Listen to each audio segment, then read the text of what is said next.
Assalamualaikum warahmatullahi wabarakatuh. Hai sahabat Dr. Nero TV, jumpa lagi bersama dengan saya Dr. Mary di edisi Dokter Edukasi di platform kesehatan Fakultas Kedokteran Universitas Erlangga dan RSUD Dr. Sutomo Surabaya. Di setiap minggunya kita akan menampilkan episode-episode menarik seputar kesehatan, juga kegiatan seru di FK UNER. Jadi agar Anda tidak tertinggal update-nya, jangan lupa untuk subscribe YouTube Dr. UNER TV dan follow Instagram kami di druner_tv. Di episode kali ini kita akan membahas satu penyakit yang mungkin kita pernah mendengar selentingan namanya ya, tapi mungkin belum pernah melihat pasiennya. Pertama kali ditemukan di Indonesia di tahun 2022. Kemudian sempat hilang dan mengejutkan beberapa hari yang lalu WHO menetapkan status kewaspadaan terhadap penyakit ini karena terdapat kenaikan angka penyakit ini, pasien ini di negara yang lainnya, dan diaksi juga oleh Kementerian Kesehatan Indonesia untuk mewaspadai penyakit ini. Jadi apakah penyakit yang akan kita bahas kali ini? Kita akan bahas lebih lanjut dengan narasumber yang sudah berhadir bersama dengan kita. Ada Dr. Agung Dwi Wahyu Widodo, Master of Science, Magister Kedokteran Klinik, Spesialis Mikrobiologi Klinik, Konsultan. Assalamualaikum Dr. Agung. Ya, kalau ketemu Dr. Agung ini rasanya pengen nanya dari A sampai Z ya, karena beliau selain spesialis mikrobiologi klinik juga sebagai ahli imunologi. Jadi sayang banget kalau kesempatan ini kita lewatkan begitu saja. Ya dok, tadi sudah kita spill di awal dok, jika kita akan membahas satu penyakit yang pernah kita dengar selentingan kabarnya di sekitar di tahun 2022, yaitu monkeypox. Kemudian ternyata terdapat kabar jika ada kenaikan angkanya di negara yang lainnya. Di Indonesia, nah ini yang perlu kita telaah lagi ya dokter ya. Sebenarnya apa yang terjadi dokter? Kayaknya kita belum banyak mendengar tentang penyakit ini ya, atau saya yang kurang update mungkin tentang penyakitnya. Monggo dijelaskan terlebih dahulu dok. Ini cukup menarik ya dokter Mary. Jadi monkeypox itu adalah sebenarnya penyakit lama. Dia muncul sekitar tahun 1960-an, dimulai dari ditemukannya di laboratorium. Saat itu ada seekor monyet yang diimpor dari Afrika. Ternyata monyetnya ini mengalami cacar seluruh tubuhnya. Kemudian ternyata cacar pada monyet ini menyebar. Kemudian ditengarai setelah kasus ditemukan pada monyet ini di Inggris, kemudian Prancis, di beberapa negara muncul semacam infeksi yang dihasilkan oleh semacam virus ini ya. Di negara asalnya, yaitu di daerah Kongo dan sekitarnya, ternyata kasus ini memang cukup banyak tiap tahun, sekitar 10 kasus tiap tahun yang ada. Jadi bukan sesuatu hal yang aneh di Afrika, terutama Afrika Tengah dan Afrika Barat. Jadi penyakit ini merupakan penyakit endemis ya. Awalnya di Afrika. Kemudian kenapa kok menyebar? Yang menarik adalah tahun 2022 ya. Karena pada tahun 2022 itu kemudian yang awalnya berada di Afrika, penyakit ini endemis Afrika, tahu-tahu muncul di Eropa dan terjadi pada banyak negara ya. Diawali di Spanyol, kemudian Portugal, Prancis, Italia, kemudian di Jerman. Ternyata angkanya tinggi dan Inggris juga melaporkan ya, insidennya tinggi ya. Pada saat itu ditengarai bahwa penyakit ini menyebar pada laki-laki ya, homoseksual ya. Jadi mereka itu ternyata dilacak di Italia, di Spanyol pada musim panas, kemudian di beberapa musim selanjutnya mereka melakukan semacam pesta seks gitu ya. Kemudian menyebarlah mereka ya. Jadi di antara laki-laki yang berhubungan seks dengan laki-laki. Nah, setelah kita lihat di tahun 2022 itu diamati ada di Eropa, ternyata kasusnya menyebar. Tidak hanya diamati di Eropa saja, tapi juga menyebar di hampir seluruh dunia. Ya, bisa kita amati di Amerika juga, kemudian di Amerika Selatan, kemudian tidak menutup kemungkinan di Asia. Dan menariknya di Indonesia ini juga sempat dikonfirmasi ya, tahun 2022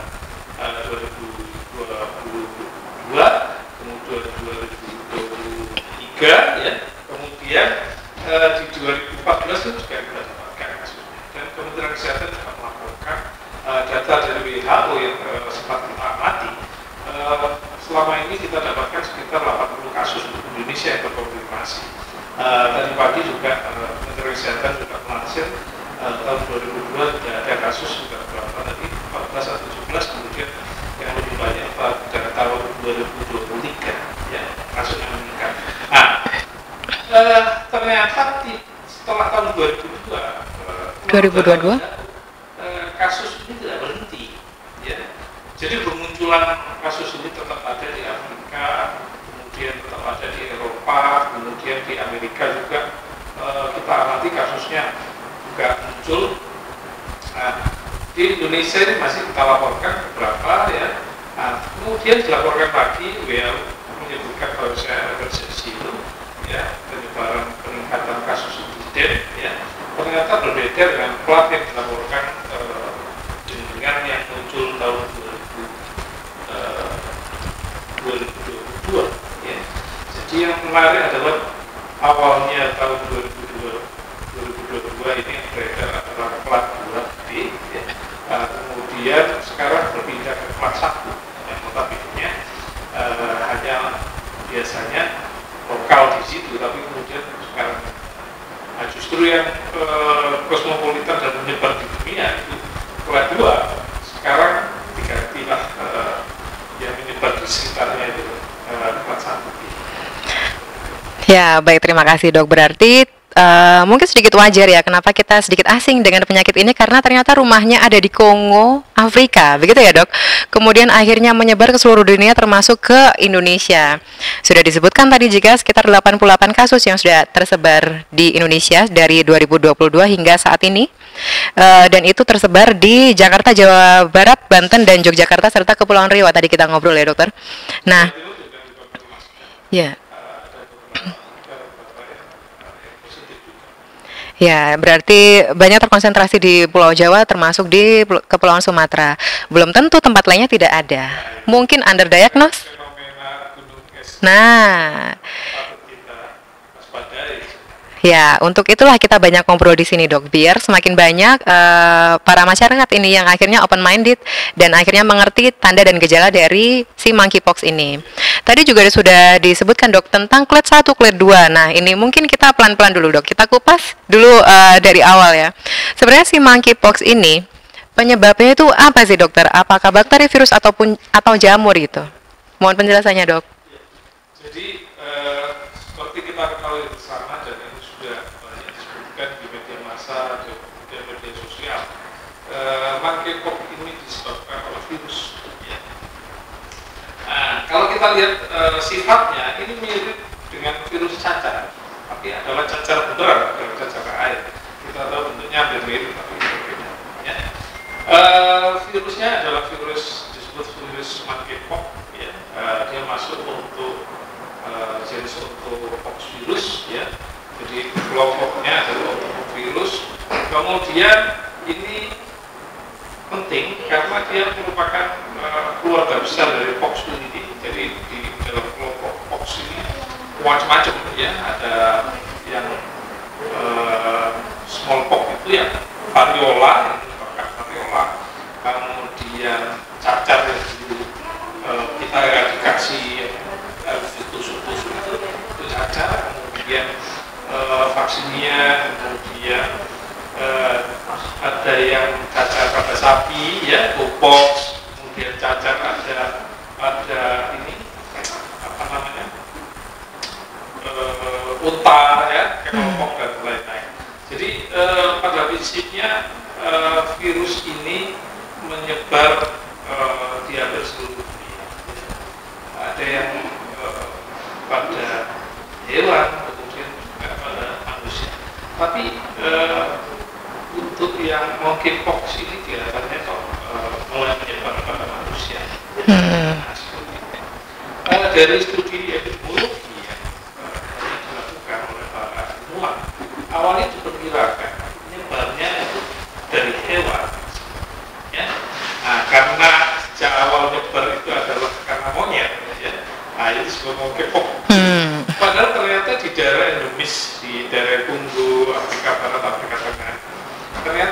hanya monyet, ya. Jadi golongan tupai, terus kemudian pengerat-pengerat besar yang lain, itu yang dianggap mengandung atau menyebarkan virus ini, ya. Kemudian kenapa virus ini bisa menyebar kepada manusia?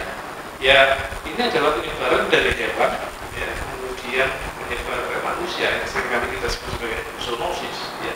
Jadi apakah manusia di sana itu mau makan tupai atau kontak dengan kotoran atau air kencing dari hewan tersebut sehingga kontaminasi oleh virus, ini bisa terjadi, ya. Setelah dari hewan bisa pindah ke manusia, dan di manusia ini tentunya menghasilkan suatu penyakit, ya.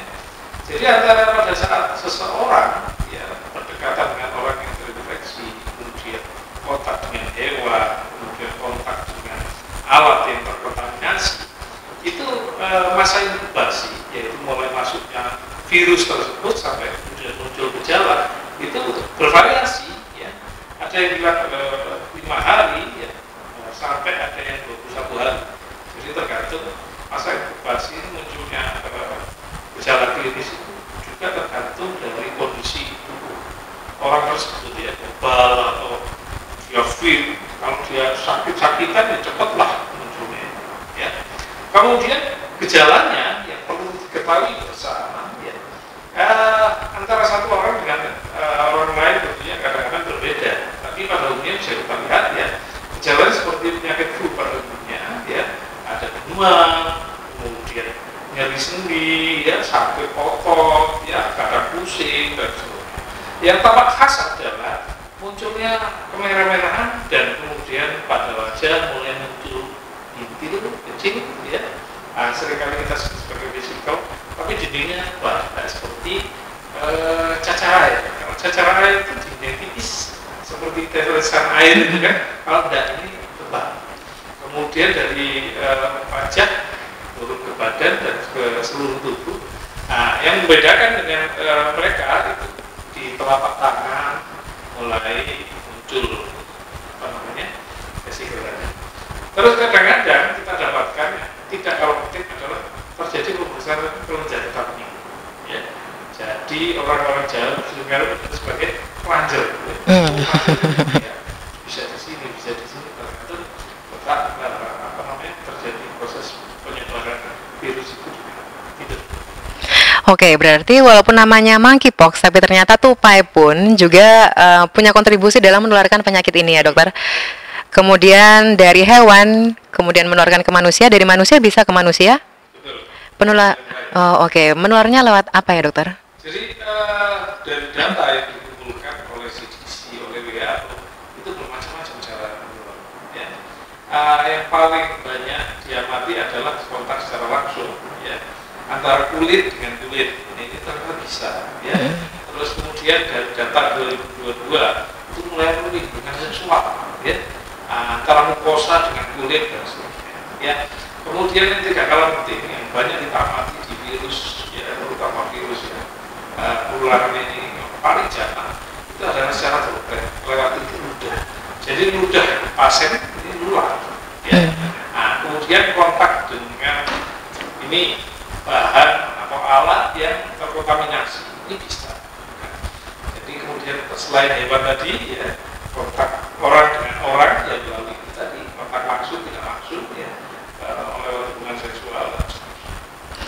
Ya, baik, berarti gejala, karena gejalanya banyak melibatkan kulit, berarti seharusnya semua orang yang pasti akan menyadari jika ada mungkin tanda dan gejala dari monkeypox dari seseorang, begitu ya, dok, ya. Dan pada tenaga kesehatan mungkin untuk lebih spesifiknya mengarah apakah ini monkeypox tadi ditambahi dengan gejala pembesaran kelenjar getah bening, begitu, dok. Dan tipikal dari wujud kelainan kulitnya ternyata lebih semacam lebih tebal dibandingkan dengan cacar yang lainnya. Ya, berarti mau cacar air, mau cacar monyet, tetap aja kelainan utamanya atau iya, gejala utamanya adalah di kulit, ya, dokter, sama, ya. Oke, apakah gejala cacar monyet ini bisa menimbulkan kematian, dokter? Iya, ya. Ini bisa kita amati di negara asalnya yang merupakan negara Indonesia. Jadi di sana kematiannya sekitar 2-10%. per tahun. Jadi kalau ada 1.000 orang itu aja, kalau 10%-nya juga belum banyak ya, 100 orang. Nah, kematiannya seringkali disebabkan banyak hal, ya. Jadi pada umumnya itu memberikan efek yang secara umum ya, itu bisa menimbulkan cacar seluruh tubuh, ya. Dan beratnya bisa mengalami infeksi pada otak, kemudian terjadi infeksi sistemik ya, pada ginjal, karena pada kondisi yang kita amati di literatur, di jurnal dan lain-lain, ini bisa menjadi sesuatu infeksi yang cukup berat pada orang dengan gangguan kekebalan tubuh ya. Nah, karena kita bisa lihat ya, virus ini akan nyebar, kemudian terbukti dengan pembesaran kelenjar getah bening ada di mana-mana, jadi tentunya bisa menjadi berat dan itu menyebabkan kematian. Oke, berarti harus diwaspadai sekali nih Bapak Ibu sekalian yang mendengarkan kita ya dokter. Jika ada tanda-tanda seperti cacar, jangan sungkan atau jangan segan, jangan malu untuk berobat ke fasilitas kesehatan yang terdekat. Karena ternyata pada orang yang terdapat gangguan di imunnya bisa menimbulkan efek yang sangat buruk sekali sehingga menyebabkan kematian. Bukan berarti kita menakut-nakuti ya dokter, tapi kita justru malah meningkatkan awareness orang-orang terhadap penyakit ini ya. Semakin baik, semakin cepat mencari pertolongan, pasti akan semakin cepat juga kesembuhannya ya dokter gitu.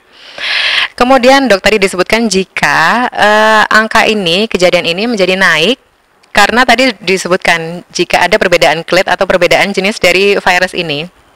Nah, ini kenaikannya karena si virusnya ini semakin seperti apa dok? Nakalnya ini semakin kayak gimana? Lebih menularkah atau bagaimana dokter? Jadi kalau kita mengacu pada kasus tahun 2022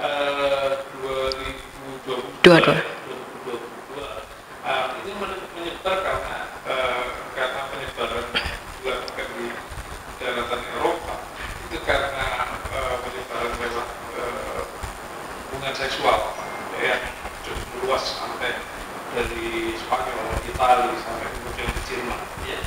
Ternyata di sana juga pasien penyebaran di rumah sakit juga.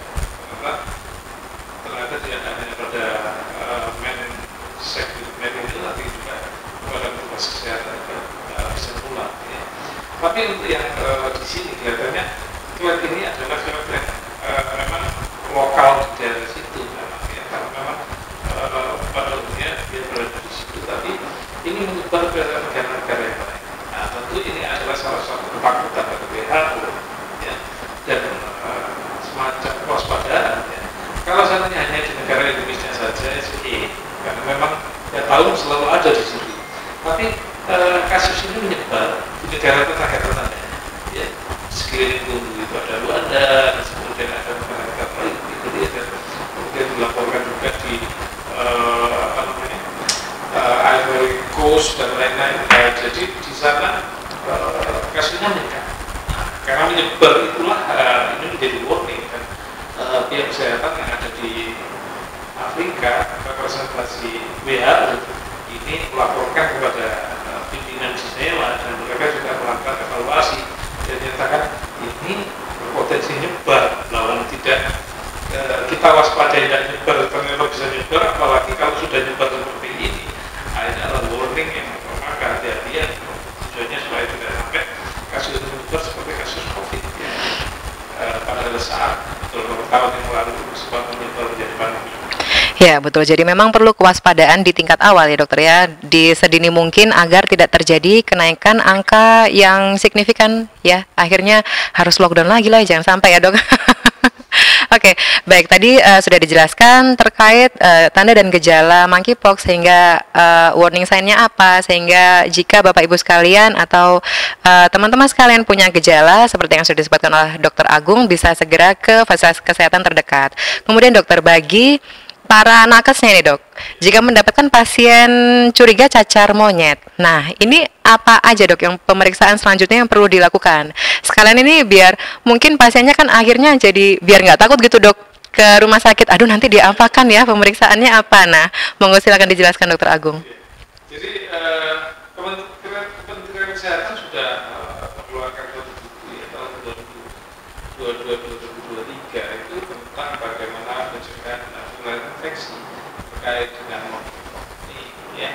Jadi kalau seandainya ada kasus yang kira-kira menjurus ke arah sana, itu tidak terjadi monkeypox, nah ini kita akan cari kriterianya masuk mana, ya?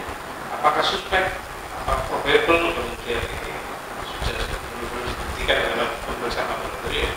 Nah, tentunya kalau seandainya curiga mengarah ke sana, ini harus kita pilah-pilah, ya.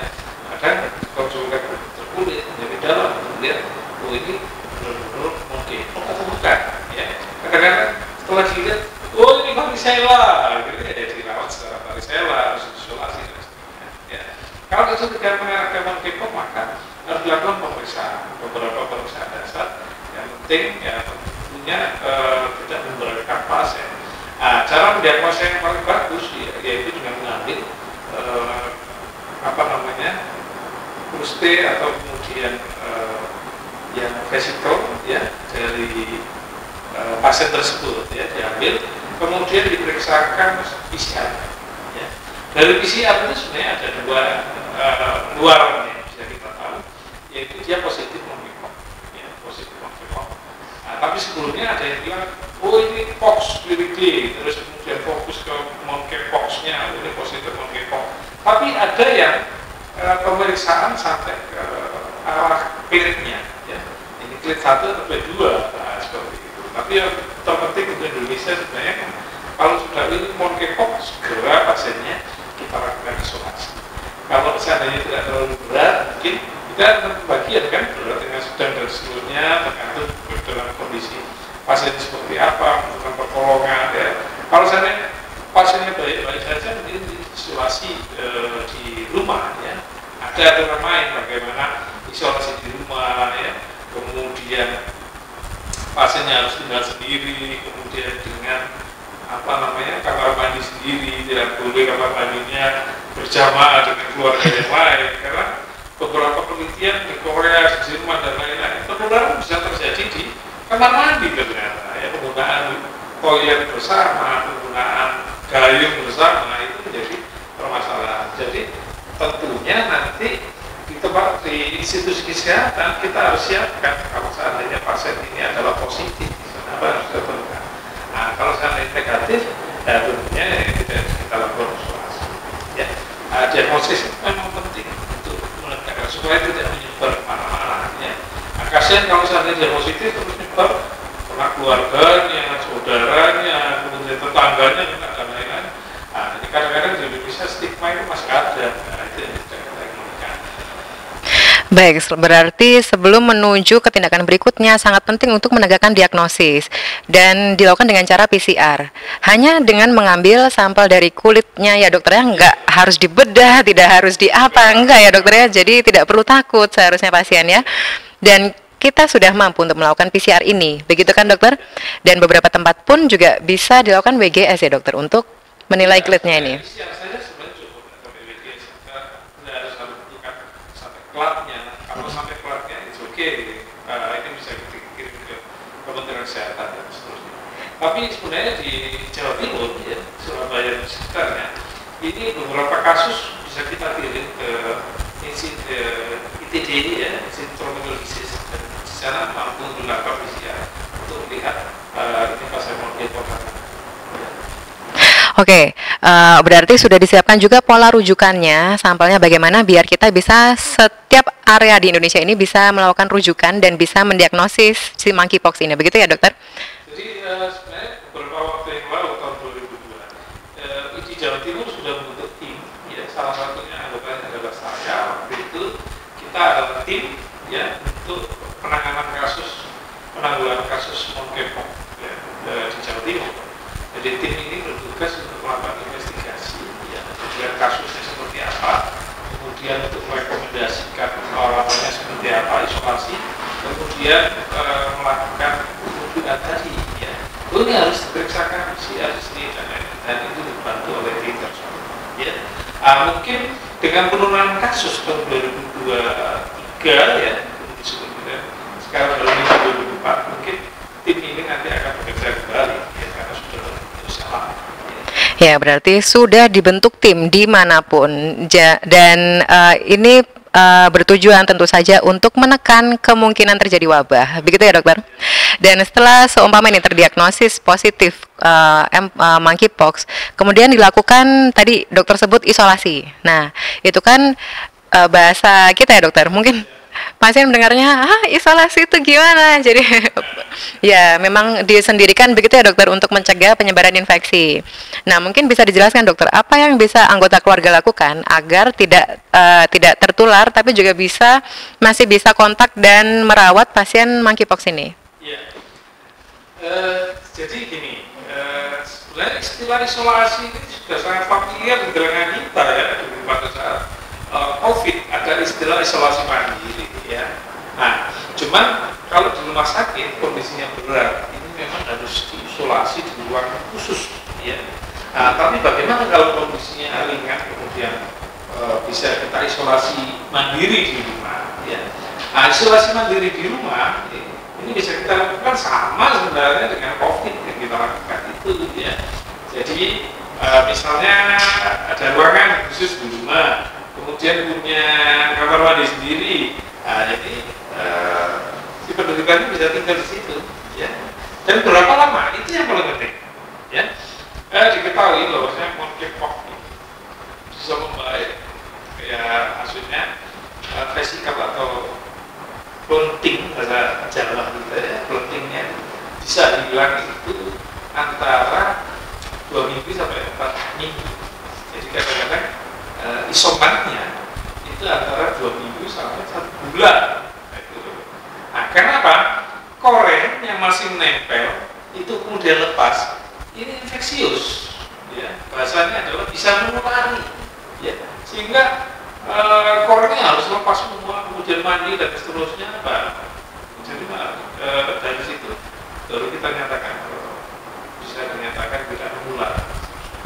Jadi kalau sudah korengnya sudah lepas semua, baru itu yang bisa kita katakan dia lepas dari isoman tadi ya. Tapi selama masih korengnya hitam-hitam di tubuhnya, dia keluar, wah ini berbahaya. Kenapa? Bisa nular ya. Nah, itu harus kita waspadai. Jadi sekitar 2-4 minggu dia harus melakukan isoman. Jadi kalau dulu COVID itu sekitar 10 hari, nah ini bisa 30 hari kali ya. Harus siap-siap. Makanya jangan sampai tertular ini isomannya lebih lama dari COVID. Ya, isolasi mandiri, anggap aja me time begitu ya, dok. Jadi menikmati waktu sendiri dulu untuk memutus rantai penularan.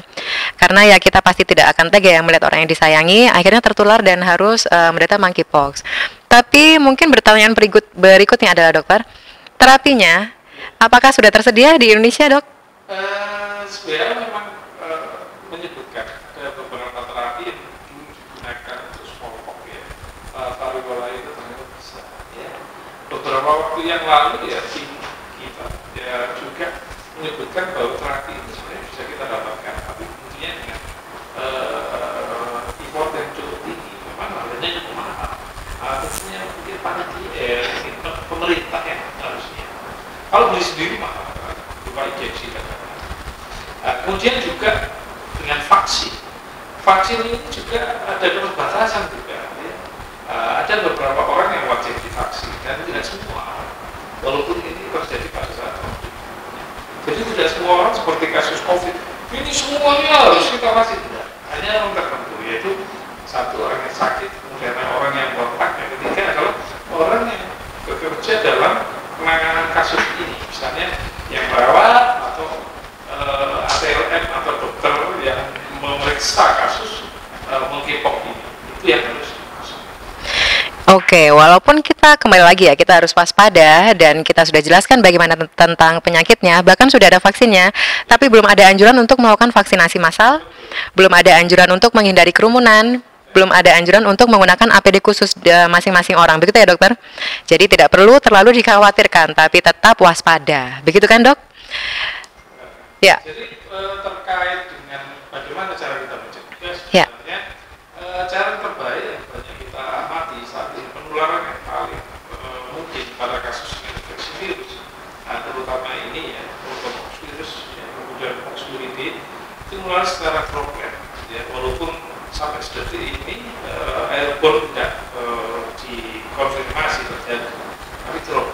Droplet ini cara terbaik yang bisa kita lakukan adalah menggunakan masker. Ya. Kalau masker kita sudah pengalaman hampir berapa tahun, 4 tahun pakai masker. Tentunya kalau disuruh pakai masker lagi ya sudah harus bisa. Ya. Karena cara masuk ini apa namanya virus ini kan lewat hidung, ya, kemudian mulut kalau droplet ya, kemudian yang tidak kalah penting adalah lewat mukosa dan mata. Tentunya itu harus kita lindungi. Mungkin kalau menurut saya pakai kacamata ya mungkin terlindungi, tapi kalau teman-teman yang lain juga tidak berkacamata jadi tentunya masker kita bisa melindungi juga, yaitu hidung dan mulut yang bisa kita lakukan. Ya, banyak pelajaran peninggalan COVID ini berarti dokter ya. Kita diajarkan waspada terus. Iya, berhati-hati dengan mata, hidung, dan mulut yang jika pada pasien-pasien yang kemungkinan bisa menulari itu bisa ditutup pakai masker begitu dok. Dan mungkin kepada tenaga kesehatan dan keluarganya untuk mencegah penularan bisa menggunakan masker juga begitu ya dok ya. Kemudian kontak dengan orang yang terinfeksi misalnya yang sudah keluar ininya ya tidak boleh kontak secara langsung ya, kemudian apalagi kena cairan dari resikonya itu ya. Iya, seumpama terkena cairannya ya dok tidak sengaja, apakah virusnya ini bisa mati dengan cuci tangan?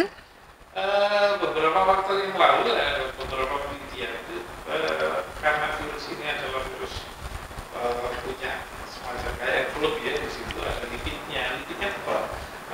Kalau dikasih alkohol tidak bisa. Ya, berarti perilaku hidup bersih dan sehat tetap harus dijalankan untuk mencegah penyakit apapun termasuk si monkeypox ini. Kemudian dok, bagaimana dengan traveling dok? Nah ini bagi para pendengar yang suka jalan-jalan nih dok. Tadi kan disebutkan ya jika negara asalnya itu di tempat yang mungkin beberapa orang juga pengen ke sana begitu dok.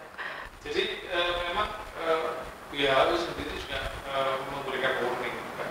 Jadi kalau melakukan perjalanan ke Afrika ya, kemudian Kementerian Kesehatan tahun 2002 sudah menyebutkan 2022 ini menyebutkan negara-negara yang mulai banyak muncul kenaikan kasus dengan monkeypox ya, seperti di Eropa, walaupun sampai sekarang ini kelihatannya yang diperhatikan itu memang ada reaksi tidak, terus sampai mulai dari Eropa, Amerika harus tentunya harus diperhatikan ya. Kita harus waspada ke sana. Kemudian kalau kasus warning seperti ini, misalnya di Singapura kasusnya naik, kita mau nggak berangkat ke sana dengan segala risikonya dan seperti itu. Kadang-kadang setelah keluar harus mau diisolasi mandiri dan lain-lain, itu merupakan pilihan, memang harus hati-hati kita. Tentunya berpergian manapun kita harus waspada ya. Karena penyakit itu kadang-kadang tidak milih orang yang diinfeksi. Semua orang bisa diinfeksi ya. Nggak cantik, nggak jelek, nggak ganteng, semuanya.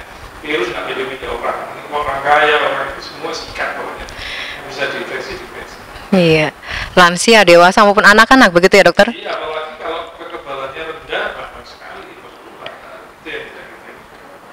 Oke dok, berarti semuanya tetap harus berhati-hati nih mau bepergian kemanapun, termasuk mungkin para tenaga kesehatan yang akhirnya mendapatkan pasien yang curiga monkeypox. Mungkin salah satu tambahan anamnesisnya adalah riwayat perjalanan. Itu ada kriteria yang dibuat oleh Kementerian Kesehatan disebut kunjung mana.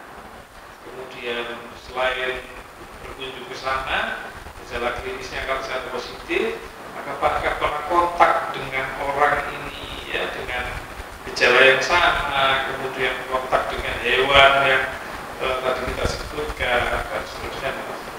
Tentunya anamnesa ini sebenarnya sangat penting ya, harus kita pelajari untuk menjurus diagnosa kita supaya lebih akurat. Oke, untuk diagnosis yang lebih akurat ternyata sudah ada form yang dibuat khusus oleh Kementerian Kesehatan membantu tenaga. Ya, untuk membantu diagnosis ya dokter ya. Tapi kembali ke kejujuran pasiennya. Bagaimana akhirnya kita bisa mengarahkan dan memberikan terapi yang tepat. Begitu ya dokter? Dan sekali lagi tidak perlu khawatir karena semakin cepat terdeteksi tentu saja angka keberhasilannya, kesembuhannya semakin meningkat. Karena kalau diagnosis kita ini akurat, ini membantu semuanya lah. kemudian jangan lupa ada diagnosa diferensial yang harus kita lakukan. Terutama kalau kasus tahun 2022-2023 itu banyak sekali terkait dengan penyakit menular seksual.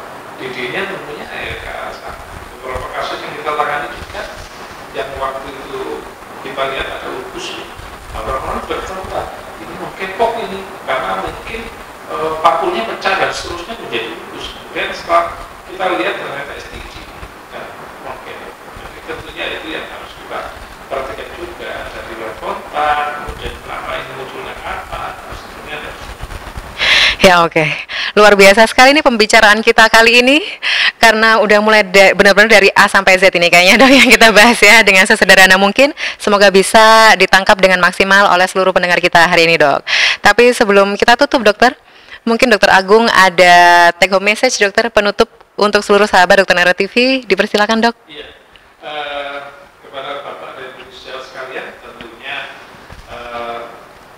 kita harus menjaga kesehatan individu pribadi ya, dengan menjaga kesehatan kita, kemudian dengan istirahat yang cukup, ya, makan nutrisi, exercise yang tidak terlalu berat, ya, sesuaikan dengan kondisi kesehatan juga, ya.